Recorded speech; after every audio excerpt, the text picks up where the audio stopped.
Det er den første morgen af den her 3-dages jagttur til det her pragtfulde revir i Polen, lidt øst for Poznan. Rejsen er arrangeret af Gamekeeper, og reviret her er på over 20.000 hektar med en rigtig fin bestand af bukke. Målet med den her 3-dages jagttur er at lave en anmeldelse af det her revir og jagtorganisationen hernede. Og det vil blive bedømt på 3 forskellige skalaer. Jagtorganisationen, logiet og maden, og trofæernes størrelse og mængde. Det tegner godt. Vi har allerede set en masse råvild og også nogle lovende bukke. Så må ikke det går, som det skal. Det er om ikke andet en pragtfuld morgen at starte det her eventyr ud på. Nu må vi se.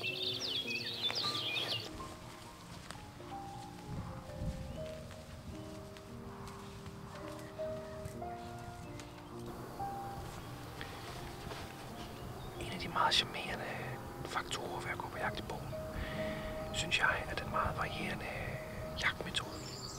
Typisk er det sådan, at man går rundt, altså går rundt i skoven og på hængene om morgenen. Om aftenen så tager vi ud til nogle rogsitser og sidder og kigger, hvad der kommer ud. Man ser utrolig meget forskelligt natur, fordi typisk er revirerne så store, at man ikke behøver at jage det samme sted 2 gange. Medmindre man vil, selvfølgelig. På den her måde ser vi rigtig meget reviret, og vi får prøvet lidt af det hele af. Man kører lidt i bil, man går lidt, og man sidder i tog. Så der er noget for en hver smag.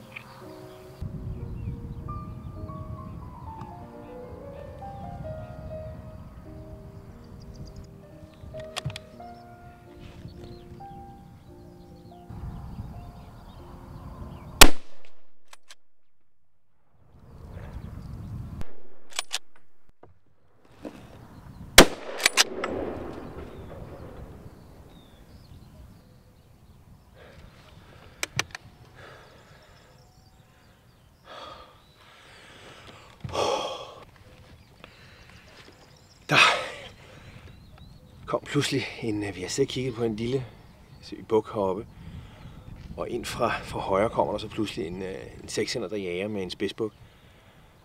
Og 130 meter ude stopper han op, og jeg skyder første skud. Det ser faktisk godt ud, jeg føler også, det er et godt skud, men han løber derfra, så skyder andet skud, og der vælter han. Jeg synes, jeg kan se en masse blod fra det første skud, men hellere være på den sikre side. Efter vi har fået den brækket og trukket ned af marken, viser det hele sig, hvad der egentlig vil ske. Det første skud var for lavt. Det har dog skudt hele den venstre forløb over i skulderpartiet og har også ramt hjertet. Andet skud sidder højt i ryggen og slår den så ned. Den var nok død af det første, men man kan jo aldrig være helt sikker. Jeg synes også det første skud. Jeg synes egentlig, jeg havde meget godt hold på den, men det var åbenbart for lavt.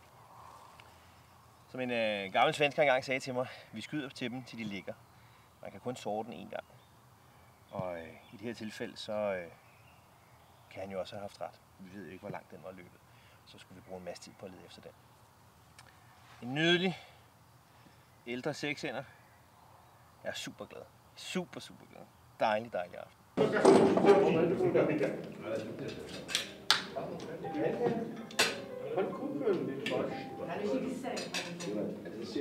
Velkommen til værelset. Det bærer en lille smule præg af, at det er en herretur, hvor der bor 2 drenge. Men værsgo.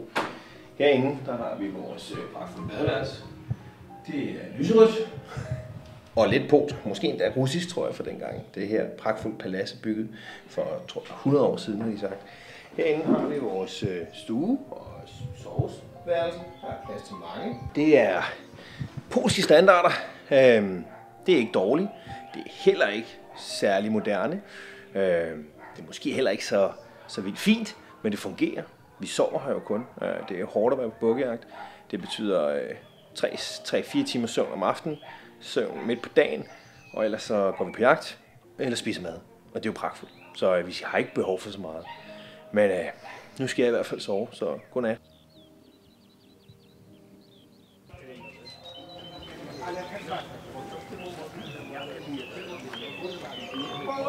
Så er det den sidste morgen og rejsedag, eller afrejsedag.